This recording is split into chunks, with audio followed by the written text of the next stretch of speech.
Olá, meus amigos, tudo bom? Eu sou Maria Emília Voss, vou estar lá no canal Voz Brasil, prazer ter vocês aqui. E a gente está vendo, vamos comentar um pouco sobre esse país que está tudo acontecendo, está um barata voa, está capotando, as coisas que a gente não esperava que fosse acontecer, estão acontecendo. E realmente 2026 não está sendo fácil e o Brasil não é para amadores, né? Então, se você é novo aqui, um abraço, obrigado por você estar aqui. Se você é nosso membro, se é nosso seguidor recorrente, muito obrigada pela sua participação.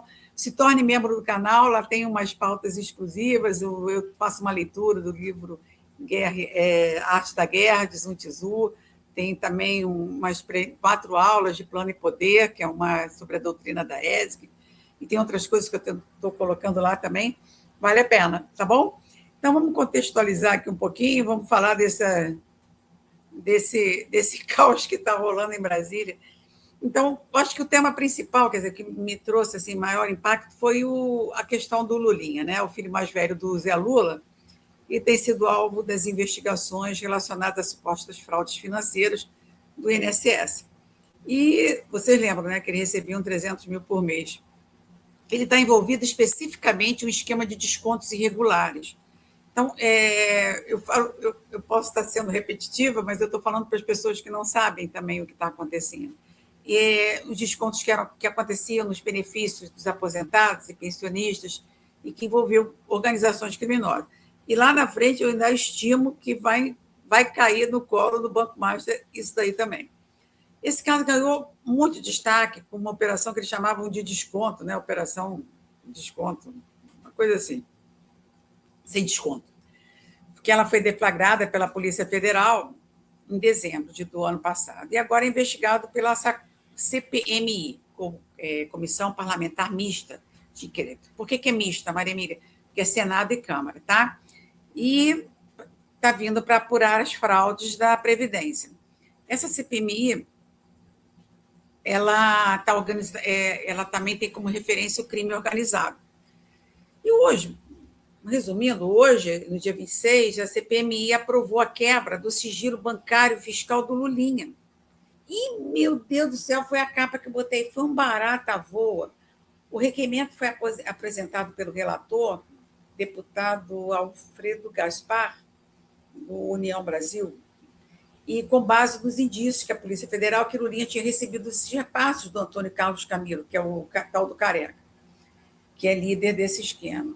E interceptaram mensagens que mencionaram o filho do rapaz, como era o amigo do amigo, como ele sendo aquele que recebia os 300 mil reais por mês, chamado mesadas, e também viagens para o exterior, viagens conjuntas para Portugal, uma pouca vergonha. A Polícia Federal estima que esse esquema do INSS lesou milhões de aposentados com desvios bilionários. Eu me lembro que teve um debate do Lula, ainda Lula, com o Bolsonaro, em que Bolsonaro falou do INSS, mas não podia falar nada. Meus amigos da sessão, como vocês devem ter visto, foi tumultuada, empurra-empurra, governista com oposicionistas, e a transmissão da TV Senado até foi interrompida. Os nossos aposentados pagaram a mesada do Lulinha. Antes da decisão da CPMI, agora em janeiro, o ministro André Mendonça, do Supremo, já havia autorizado a quebra do sigilo bancário.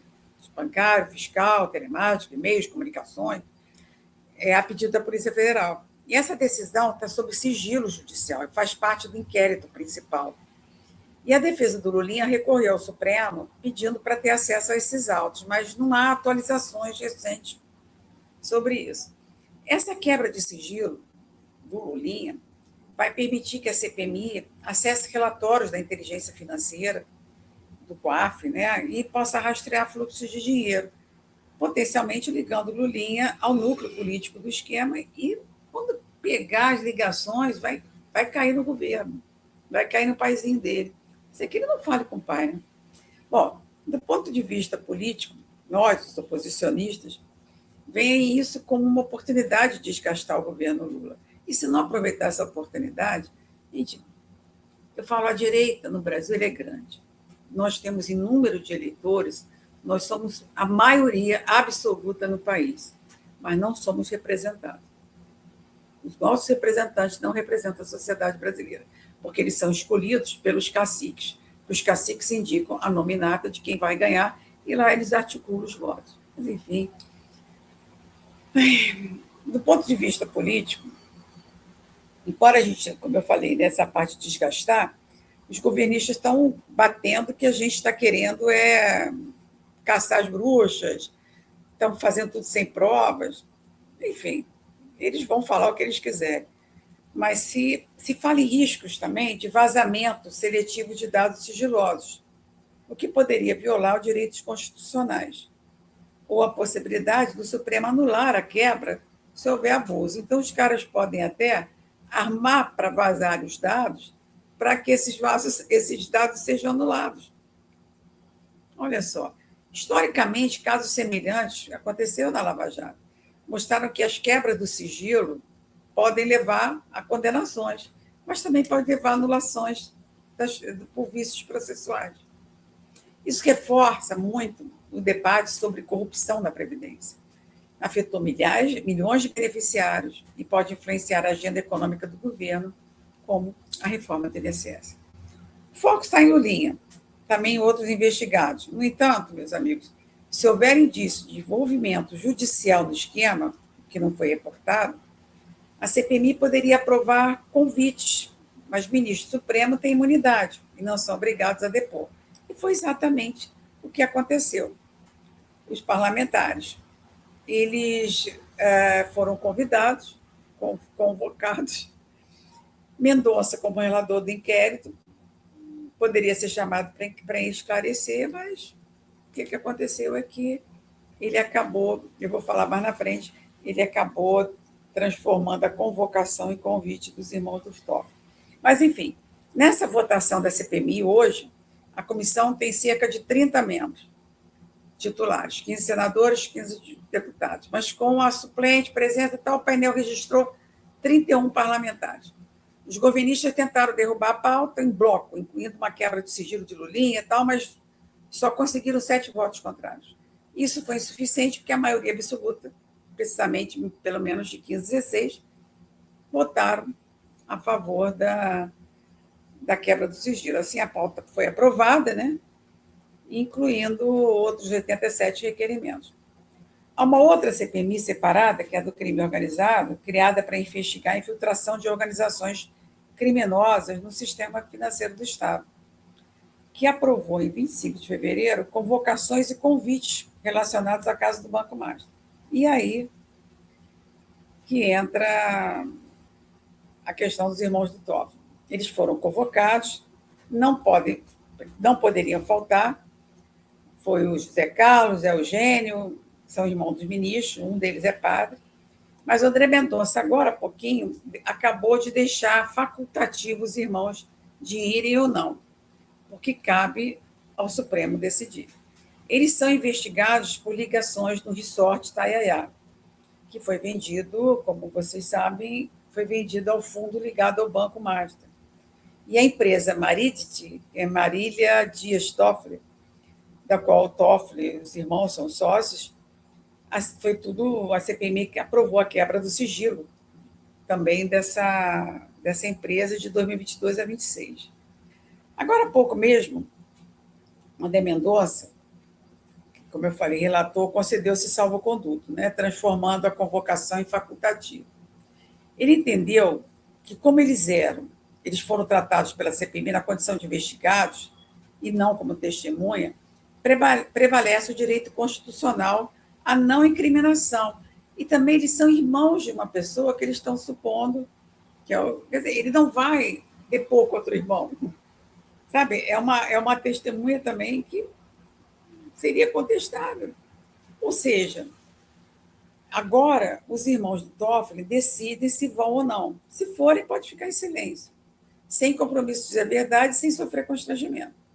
A defesa recorreu alegando exatamente isso, e Mendonça deferiu, citando jurisprudências dentro do próprio Supremo, que veda essa obrigação de investigados comparecerem à CPI, a CPIs, né, sob pena de produzir provas contra si mesmo.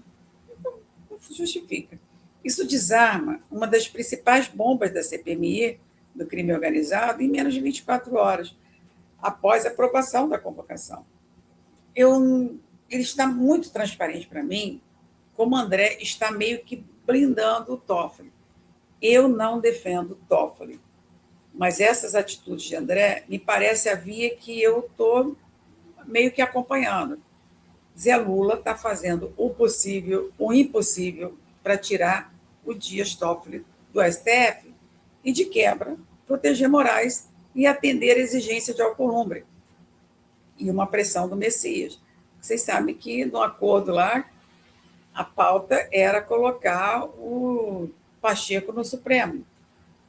E aí o Lula precisava de 2 vagas, porque ele também precisava botar o Messias. E aí o Alcolumbre não vai pautar a arguição do Messias enquanto não for o Pacheco. Então ele precisa de uma vaga, só que é o que eu falo, cada um paga pelo que fez. Mas o número 1 dessa lista, para ser empichado, é o Alexandre de Moraes. E eu antevejo o Alcolumbre pedir a cabeça do Toffoli e manter o Moraes, porque está ali meio que enrolado no mastro, e a direita ainda comemorar depois, e menos de. E não vai dar um dia para vir uma pisada de bota do Alexandre. Se cair alguém, que caia o Alexandre primeiro. Eu não estou contra que o Toffoli caia. Ele vai ter que responder, mas eu quero que vocês percebam que tudo está convergindo para tirar o Toffoli e esquecer o Moraes, que cometeu diversas arbitrariedades. Ele tem que cair primeiro, não pode ser o Toffoli sem passar pelo Moraes. Enfim, o impeachment do Moraes tem que ser pautado muito antes do impeachment do Toffoli. Vocês viram também que a mulher do Moraes foi convidada, não convocada também, a Viviane, para fazer esclarecimentos sobre as possíveis ligações com o Banco Master. E também há um convite para o Moraes. Essa CPMI amplia esse escopo para o judiciário, gerando tensões entre os poderes. Convocações obrigam comparecimento sob pena de condução coercitiva, mas convites são voluntários. E os ministros do STF raramente atendem, eles citando, inclusive, separação de poderes. Se houver recusa ao convite, pode escalar para uma judicialização. Mas o mais importante é que, se ele não vai, pode reforçar essa narrativa de que tem uso político. Né? Vejam vocês, tudo isso é um atestado de como o crime organizado permeia as instituições, afetando a economia, a confiança pública, quantas pessoas foram lesadas, quantas pessoas presas, quantas narrativas. Agora, com essa decisão do Mendonça no inquérito Master, então convoca, aí o Mendonça diz que não. Eu vejo a Brasília, eu vejo esse sistema capotando, né? Você vê uma coisa, daqui a pouco a base governista se debatendo e apanhando na CPMI do INSS, com brigas físicas, inclusive, a gente vê. Aí vem a OAB pedindo o fim do inquérito da fake news. Tardia, mas pediu. A PEC, e tem outra coisa, a PEC do Flávio Bolsonaro ganhando uma atração contra a reeleição. Tudo isso cai, não cai. Aí vem Flávio pede fim da reeleição, a OAB o fim do inquérito. É um caos institucional puro. Parece que os poderes estão colidindo, investigações sendo desarmadas, tudo em tempo real, narrativas de blindagem. Está tudo deixando o Zé Lula em pânico, porque me parece claramente que o jogo virou.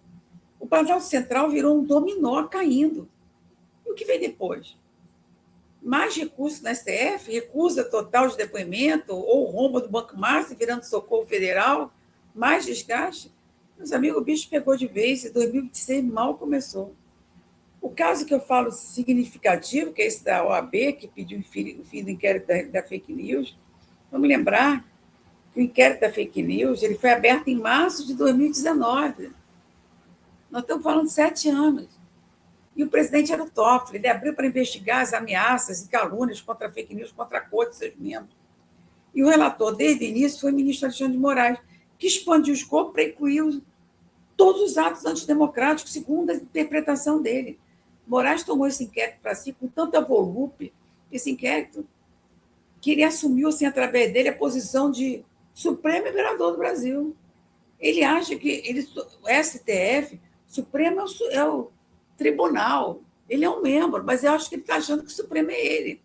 Então, quase 7 anos depois, a OAB protocolou um ofício ao presidente do STF, ao Fachin, pedindo encerramento do inquérito. Aí eu fico pensando, a não instauração desse... O que pode acontecer? Ela criticou a OAB, especificamente, a natureza expansiva e permanente do inquérito, que viola o sistema acusatório, onde a investigação, a acusação, o julgamento, tudo que devia ser separado. Eles destacaram também a insegurança jurídica que acarretou, sucessivos alargamentos desse escopo, a fake news para atos golpistas, vazamentos, a duração excessiva esse tempo todo do inquérito, ferindo garantias constitucionais, como ao invés do devido processo legal, liberdade de expressão, prerrogativa da advocacia, do jornalismo, na gente aqui que está fazendo. A OAB acordou tarde, mas pelo menos pautou esse documento. Esse documento foi assinado pela Diretoria Nacional e de todos os presidentes sessionais e pede uma audiência com o Fachin para discutir. O inquérito é sui generis, é uma coisa excepcional. Sem denúncia formal do Ministério Público, Moraes acumula papéis de investigador, juiz, vítima.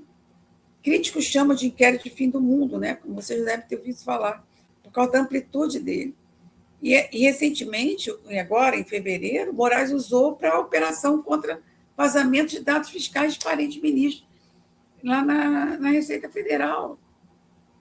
Sabe? Pelo amor de Deus. E nem sabe, o que eu acho, inclusive, que eu não sei se eu falei nos vídeos anteriores, é que pegou-se nomes de auditores fiscais aleatórios para intimidar todo mundo. Foi para intimidar. Para que todo mundo tenha medo de fiscalizar ele. Ninguém vai entrar lá, vai rastrear, se botar o novo CPF dele, vai dar um alarme qualquer e vão ver que rastreou. Ele fez isso para que todo mundo, como presidente da associação deles, comentou, ele fez isso para que todo mundo tenha medo de querer investigar ele. As pessoas têm mais medo de fiscalizar eles do que um criminoso de uma facção dessa. A OAB, ela está sendo muito criticada pela demora nesse silêncio dela, né? Mas classifica eles como tendo omissão tardia, como omisso, dominando as redes sociais, só se fala nisso. Internamente, no STF, também há um desgaste entre os colegas de Moraes que duvidam dessa sabedoria política desse inquérito. Mas Fachin dificilmente convencerá o relator, que é o Moraes, a arquivá-lo. Exemplos é que o inquérito levou a censuras de redes, prisões, multas, as condenações por ameaças reais. Se encerrado, e este é um dos cenários mais desejados, as investigações derivadas, como a de 8 de janeiro, poderiam migrar para inquéritos regulares e será o fim das prisões segundo o rito legal. Se mantido, pode escalar tensões maiores ainda entre o progresso da sociedade. Se esse arquivo for arquivado, e eu gostaria muito que fosse, sabe, todos aqui, o que ele fez? São acusados por baderna. Então, tchau. Ainda mete um processo na União pelo tempo que ficou preso, sendo que as vidas não se recuperam. Vocês conseguem visualizar isso? Esse posicionamento, mesmo que tardia da OAB, reforça essa importância de debates sobre os limites do judiciário em regimes democráticos. Se o inquérito visou proteger instituições de desinformação, foi uma maior bobagem, resultou no risco de censura, concentração de poder, arrastou e relacionou outros temas, como a regulação das Big Techs. Isso pode influenciar as eleições de 2026 e trazer narrativas de perseguição política. Esse posicionamento hoje da OAB pode mudar muito rápido esse cenário de prisões e injustiças que estamos vendo. Perdão. Outro tema que é muito importante é debate também sobre o fim da reeleição para cargos executivos no Brasil. Ressurgiu uma proposta de emenda à Constituição, uma PEC, apresentada agora pelo senador Flávio Bolsonaro, porque na Constituição de 88 não previa reeleição, mas houve uma emenda constitucional em 97 que permitiu o mandato subsequente para presidente, governadores, prefeitos, beneficiando o próprio Fernando Henrique, que eu chamo de porteiro do inferno, porque ele que criou tudo isso. O Flávio propõe alterar o artigo 14 para tornar o presidente inelegível no período seguinte. E isso já se aplicaria ao pleito de 2026. Alguns detalhes dessa proposta mantêm a reeleição para governadores e prefeitos, mas proíbe para presidente.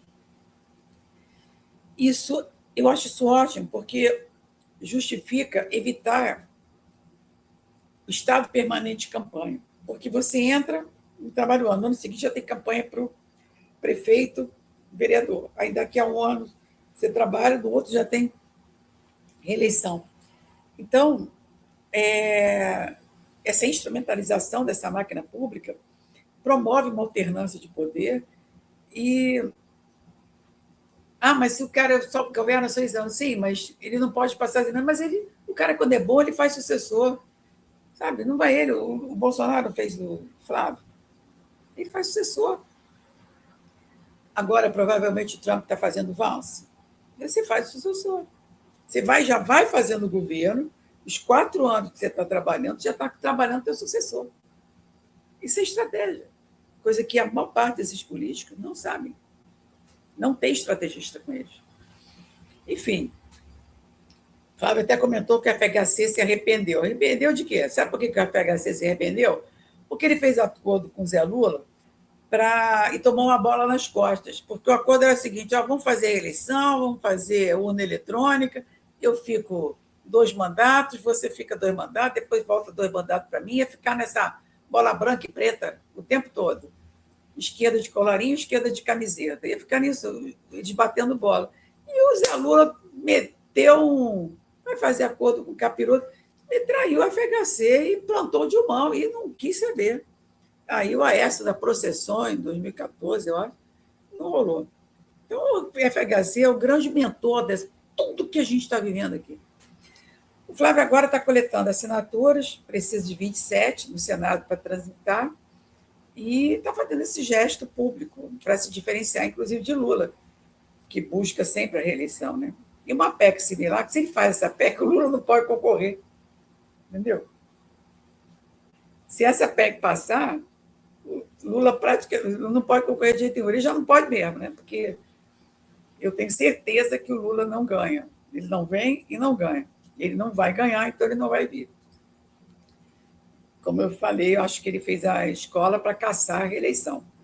Mas, enfim, ele está cancelando, está coletando essas assinaturas, e aí já esse ano seria o último, ele não poderia se candidatar à eleição, eu acharia isso ótimo. Por outro lado, também tem outras vantagens, que reduz corrupção eleitoral, né? Foca mais na governança. Você pode, às vezes as pessoas, o executivo entra, quer colocar uma pauta que seja um pouco impopular, né? E aí acaba adiando, não vou fazer agora por causa das eleições, a eleição aí, deixa passar a eleição, e aí vai enfraquecendo a continuidade de políticas públicas, de reformas, como, por exemplo, a da Previdência, que precisa de um tempo maior e acaba acabalando com eleições, né? Mas, ok, o executivo bom, ele faz um sucessor facinho. Se aprovada a tempo, precisa de 3/5 em cada casa, em 2 votações, pode equilibrar essa disputa. Historicamente, a reeleição só beneficiou Fernando Henrique Lula Júnior. Flávio avalia também incluir no plano de governo, sinalizando diálogo com o Congresso. Enfim, já pegou as assinaturas, a gente volta ao modelo pré-97, e ele está se diferenciando de Lula, mostrando o quanto que ele é diferente. Enfim, a PEC é bom para todo mundo, o mandato passa para 5 anos, e vamos esperar, né? Esse fator, como eu falei, reduz a corrupção, ele está sinalizando aqui, enfim, eu acho que esse diálogo com o Congresso, essas pautas, né, tudo que está acontecendo, essa loucura, Lulinha,